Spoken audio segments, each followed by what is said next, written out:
बोलिए लक्ष्मी नारायण भगवान की जय। सज्जनों, आज आपका दिन शुभ और मंगलमय हो। आज के सत्र में हम फाल्गुन मास की कृष्ण पक्ष की विजया एकादशी की कथा का श्रवण करेंगे। आइए कथा प्रारंभ करते हैं। सर्वप्रथम हम गणेश जी महाराज को प्रणाम करें। बोलिए गजानन भगवान की जय। सज्जनों, एक बार धर्मराज युधिष्ठिर बोले, हे जनार्दन, फाल्गुन मास के कृष्ण पक्ष की एकादशी का क्या नाम है तथा उसकी विधि क्या है? कृपया करके आप मुझे बताइए। श्री भगवान बोले, हे राजन, फाल्गुन मास के कृष्ण पक्ष की एकादशी का नाम विजया एकादशी है। इसके व्रत के प्रभाव से मनुष्य को विजय प्राप्त होती है। यह व्रत व्रतों में उत्तम है। इस विजया एकादशी के महात्म्य के श्रवण व पठन से समस्त पाप नाश को प्राप्त हो जाते हैं। एक समय देवर्षि नारद ने जगत पिता ब्रह्मा जी से कहा कि हे महाराज, आप मुझे फाल्गुन मास के कृष्ण पक्ष की एकादशी विधान से कहिए।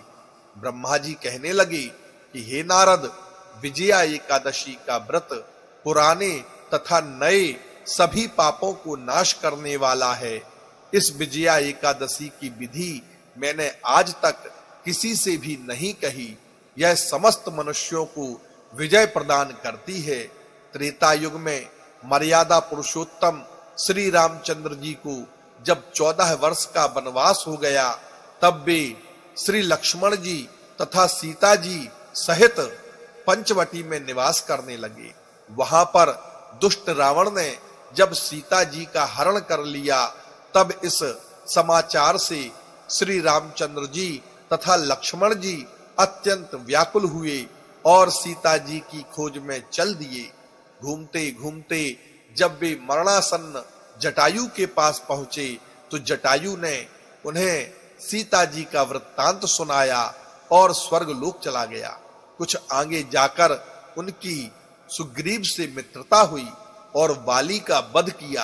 हनुमान जी ने लंका में जाकर सीता जी का पता लगाया और उनसे श्री रामचंद्र जी और सुग्रीव की मित्रता का वर्णन किया। वहां से लौटकर हनुमान जी ने भगवान श्री राम के पास आकर सब समाचार कहे। श्री रामचंद्र जी ने वानर सेना सहित सुग्रीव की संपत्ति से लंका को प्रस्थान किया। जब श्री रामचंद्र जी समुद्र के किनारे पहुंचे, तब उन्होंने मगरमच्छ आदि से युक्त उस अगाध समुद्र को देख करके लक्ष्मण जी से कहा कि इस समुद्र को हम किस प्रकार से पार करेंगे। तब श्री लक्ष्मण जी ने कहा, हे पुराण पुरुषोत्तम, आप आदि पुरुष हैं, आप सब कुछ जानते हैं, फिर भी मैं आपको बताता हूं।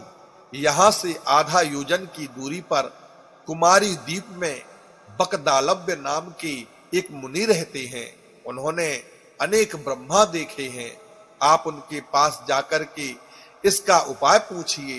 लक्ष्मण जी के इस प्रकार वचन को सुनकर श्री रामचंद्र जी वकदालव्य ऋषि के पास गए और उनको प्रणाम करके बैठ गए। मुनि ने भी उनको मनुष्य रूप धारण किए हुए पुराण पुरुषोत्तम समझ करके उनसे पूछा कि हे राम, आपका आना कैसे हुआ? रामचंद्र जी कहने लगे कि हे ऋषि, मैं अपनी सेना सहित यहाँ आया हूँ और राक्षसों को जीतने के लिए लंका जा रहा हूँ। आप कृपा करके इस समुद्र को पार करने का कोई उपाय बताइए। मैं इसी कारण आपके पास आया हूँ। बकदालव्य ऋषि बोले, हे राम, फाल्गुन मास के कृष्ण पक्ष की एकादशी का उत्तम व्रत करने से निश्चय ही आपकी विजय होगी। साथ ही आप समुद्र भी अवश्य पार कर लेंगे। इस व्रत की विधि यह है कि दशमी के दिन स्वर्ण, चांदी, तांबा या मिट्टी का एक घड़ा बनाएं। उस घड़े को जल से भरकर तथा 5 पल्लव रख के वेदिका पर स्थापित करें। उस घड़े के नीचे सप्त धान्य अर्थात सतनजा और ऊपर जौ रखें। उस पर श्री नारायण भगवान की स्वर्ण की मूर्ति स्थापित करें। एकादशी के दिन स्नान आदि से निवृत्त होकर धूप दीप नैवेद्य नारियल आदि से भगवान की पूजा करें। तत्पश्चात घड़े के सामने बैठकर दिन व्यतीत करें और रात्रि को भी उसी प्रकार बैठे रहकर जागरण करें। द्वादशी के दिन नित्य नियम से निवृत्त होकर उस घड़े को ब्राह्मण को दे दें। हे राम, यदि तुम भी इस व्रत को सेनापतियों सहित करोगे तो तुम्हारी विजय अवश्य होगी। श्री रामचंद्र जी ने ऋषि के कथनानुसार इस व्रत को किया और इस व्रत के प्रभाव से उन्होंने दैत्यों पर विजय पाई। अतः हे राजन, जो कोई मनुष्य विधि पूर्वक इस व्रत को करेगा, दोनों लोकों में उसकी अवश्य विजय होगी। श्री ब्रह्मा जी ने नारद जी से कहा था कि हे पुत्र, जो इस व्रत के महात्म को पढ़ता है या सुनता है, उसको वाजपेय यज्ञ का फल प्राप्त होता है। लक्ष्मी नारायण भगवान की जय। एकादशी महारानी की जय।